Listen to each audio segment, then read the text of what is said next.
নমস্কার।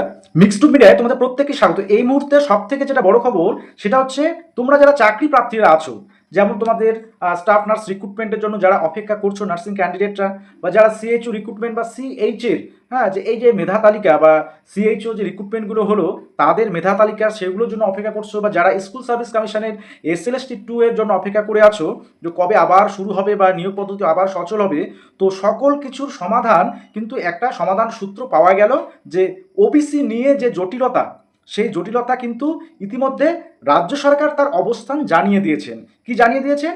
যে রাজ্য সরকার ইতিমধ্যে তোমরা যে বিষয়টা জানো যে 2010-এর আগের ওবিসির 66টা জনগোষ্ঠীকে নিয়ে 7% সংরক্ষণ, অর্থাৎ 7% সংরক্ষণ দিয়ে রাজ্য সরকার সেই অবস্থানটা নিয়েছে। সেই 7% সংরক্ষণে তারা কিন্তু নিয়োগ পদ্ধতিগুলো পরিচালনা করবে। এবার সেক্ষেত্রে রাজ্য সরকার যেমন বিধানসভায় একটা বিল পাস করেছিল ওবিসি রিলেটেড, যে সংশোধনী বিল, পূর্বের সরকারের যে ওবিসি বিলটা ছিল সেটাকে সংশোধন করা হয়েছে। পাশাপাশি তো তার এই যে চাকরির ক্ষেত্রে একটা বিশেষ গুরুত্বপূর্ণ সেটা হচ্ছে 100 পয়েন্ট রোস্টার। তো তার যে গ্যাজেট নোটিফিকেশান, তো পূর্বতন রাজ্য সরকার কিন্তু সেই গ্যাজেট নোটিফিকেশান যেটা পাবলিশ করেছিল সেখানে কিন্তু 17% সংরক্ষণ, অর্থাৎ ওবিসি এ এবং ওবিসি বি দুটোই ছিল। তো এখন নতুন করে সেই গ্যাজেট নোটিফিকেশান 100 পয়েন্ট রোস্টারের সেটা কিন্তু পাবলিশ করলো আমাদের ওয়েস্ট বেঙ্গল গভর্নমেন্ট। তো অবশেষে ওবিসি নিয়ে সরকারের যে অবস্থান, তার অবস্থানের সাপেক্ষে যেগুলো করা দরকার, অর্থাৎ গ্যাজেট 100 পয়েন্ট রোস্টারের যে গ্যাজেট নোটিফিকেশান সেটা পাবলিশ করবো। আমরা আজকে এই গ্যাজেট নোটিফিকেশানটা নিয়ে আলোচনা করব, তোমাদের ডিটেলসটা আমি দেখাবো। পাশাপাশি আর একটা বিষয়, তাহলে এই ক্ষেত্রে যে পুরনো যে নিয়োগ পদ্ধতিগুলো যেগুলো অনগোয়িং ছিল, তো সেগুলোর উপর কোনো কি প্রভাব পড়তে পারে সেটা নিয়েও কিন্তু একটা প্রশ্নচিহ্ন থেকে যাচ্ছে।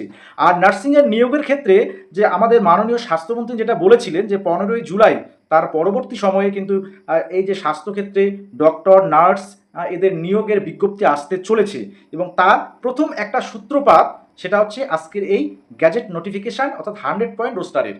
ঠিক আছে, অবশ্যই ফার্স্ট টাইম তোমরা যারা আছো নার্সিং রিলেটেড বা যে কোনো গভর্নমেন্ট চাকরি বা প্রাইভেট চাকরির ক্ষেত্রে এই যে আপডেটের জন্য অবশ্যই চ্যানেলটিকে সাবস্ক্রাইব করবে এবং ভিডিওটা পারলে একটু শেয়ার করবে। দেখো, এই গ্যাজেট নোটিফিকেশানটা তোমাদের আমি দেখাচ্ছি প্রথমে, তারপরে যে এই নিয়োগ বিষয়গুলো নিয়ে আলোচনা করছি। দেখো, ডেট দেওয়া আছে মন্ডে মে 25, 2026।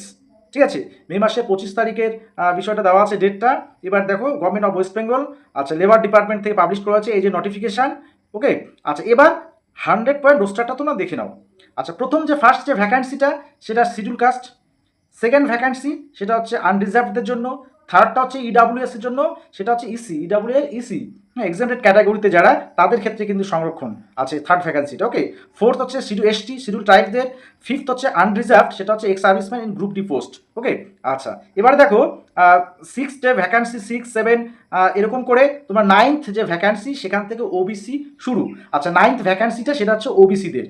তাহলে এখানে দেখো, এখানে ওবিসি এ বা ওবিসি বি এরকম কোনো কিন্তু উল্লেখ নেই স্পেশালভাবে, অর্থাৎ ওবিসি, শুধুমাত্র ওবিসি এখন থেকে সংরক্ষণ পাবে এবং তাদের 7% সংরক্ষণ। তাহলে ওবিসির যে 7% সংরক্ষণ কোথায় থাকছে, যে নাইন্থ যে ভ্যাকান্সি সেটা ওবিসি থাকছে।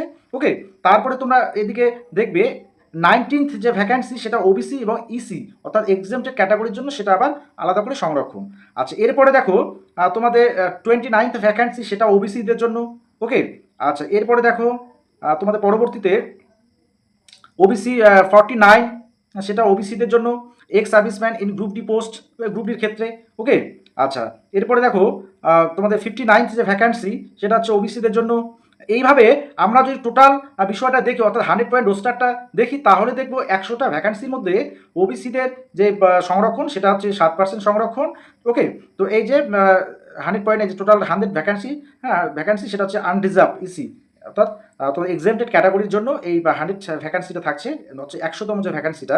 আচ্ছা, এভাবে তাহলে ওবিসি রিলেটেড যে ওবিসির জন্য আগে যে 17% সংরক্ষণ ওবিসি এ এবং ওবিসি বি মিলে, সেটা কিন্তু আর থাকলো না, অর্থাৎ নতুন এই যে রোস্টার পয়েন্ট 100 পয়েন্ট রোস্টার, সেখানে কিন্তু ওবিসি সংরক্ষণ সেটা হচ্ছে 7% থাকলো। ওকে, এখন এই যে নিয়োগ পদ্ধতিগুলো পরিচালনা করা হবে বা নিয়োগ পদ্ধতিগুলো বা নিয়োগ বিজ্ঞপ্তিগুলো আসবে, সেগুলো কিন্তু ওবিসিতে 7% সংরক্ষণ নিয়েই কিন্তু সেগুলো প্রকাশিত হবে। আচ্ছা, তাহলে এই বিষয়টা আর একটু তোমাদের যদি বলি, যে তাহলে এই যে নতুন করে যে নার্সিং রিক্রুটমেন্ট অর্থাৎ WHRB যে রিক্রুটমেন্ট বা CHO যে রিক্রুটমেন্ট বা CH এর যে রিক্রুটমেন্ট অনগোয়িং প্রসেসগুলো, তাহলে এদের ভবিষ্যৎটা কী হবে? দেখো, নতুন করে নার্সিং রিক্রুটমেন্ট বা WHRB রিক্রুটমেন্টের ক্ষেত্রে এই 100 পয়েন্ট রোস্টার সেটা তো সেটা মেনেই হচ্ছে বিজ্ঞপ্তি আসতে চলেছে, সে বিষয়ে কোনো সন্দেহ নেই। এবার বিষয়টা হচ্ছে এই যে CHO রিক্রুটমেন্টগুলো জেলায় জেলায় হচ্ছে বা অনগোয়িং অবস্থায় ছিল এবং সেগুলো পেন্ডিং অবস্থা বর্তমানে আছে, তাহলে এদের ভবিষ্যৎটা কী হবে? বা SLST, হ্যাঁ SLST 2 অর্থাৎ স্কুল সার্ভিস কমিশনের SLST 2 তার ভবিষ্যৎ কী হবে সেটা নিয়ে কিন্তু একটা ধোঁয়াশা তৈরি হয়েছে। তো SLST 2 সেটা কি বাতিল হয়ে যাবে? কারণ নতুন রোস্টার অনুযায়ী এই যে ওবিসিদের সংরক্ষণ 7%, এবার আগের অর্থাৎ SLST 2-তে এদের কিন্তু যে রোস্টার পয়েন্টটা যেটা মানা হয়েছে সেটা হচ্ছে 17%কে নিয়ে।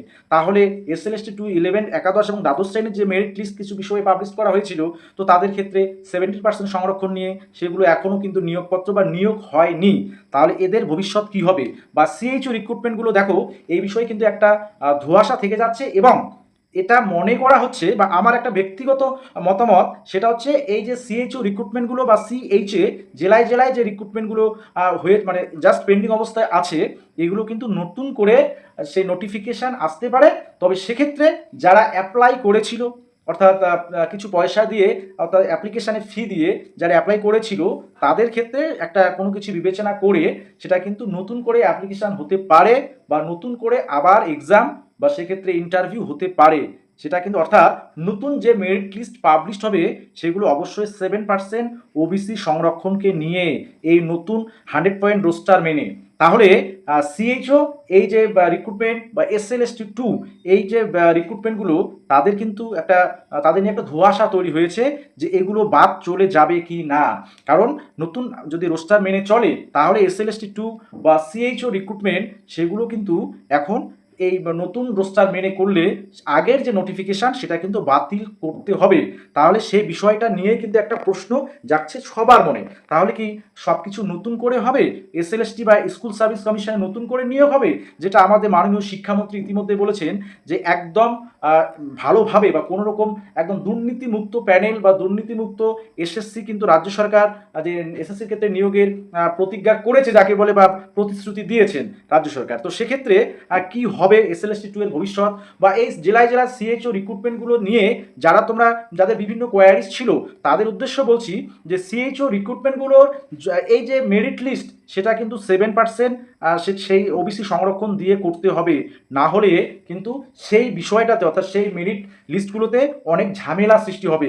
তো সেক্ষেত্রে রাজ্য সরকার সেই ঝামেলার দিকে যাবে কি না আদৌ সেটা কিন্তু নিয়ে একটা সকলেই কিন্তু সন্দিহান। তো সেক্ষেত্রে নতুন করে CHO এক্সাম বা ইন্টারভিউ হওয়ার সম্ভাবনা আছে, এটা আমার ব্যক্তিগত মতামত। ঠিক আছে, তোমাদের কার কি মতামত অবশ্যই জানাবে যে নতুন এই যে রোস্টার পয়েন্ট যদি মেনে হয় তাহলে CHO রিক্রুটমেন্টগুলোর যে মেরিট লিস্ট সেটা যদি 17% দিয়ে মেরিট লিস্ট প্রকাশ করে আগের যে পদ্ধতিটা ছিল, তো সেটা কতটা সেটা নিয়োগ করতে পারবে বা সে বিষয়ে কোনো বাধা আইনি জটিলতা সৃষ্টি হবে কি না সেটা নিয়ে তোমাদের কি মতামত অবশ্যই জানাবে।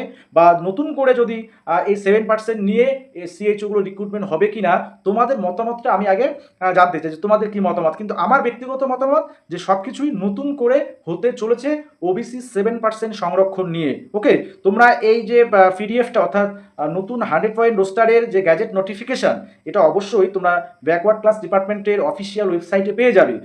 সেই ওয়েবসাইটের লিঙ্ক আমি ডেসক্রিপশন বক্সে দিয়ে রাখবো, সেখানে ভিজিট করে তোমরা কিন্তু এই 100 পয়েন্ট রোস্টার সেটা কিন্তু ডাউনলোড করতে পারবে, অথবা আমার যে চ্যানেল রয়েছে টেলিগ্রাম চ্যানেল, সেই টেলিগ্রাম চ্যানেলে ভিজিট করেও তোমরা কিন্তু এই নোটিফিকেশানটা পরবর্তীতে পেয়ে যাবে। ওকে, সকলে ভালো থাকবে এবং সুস্থ থাকবে।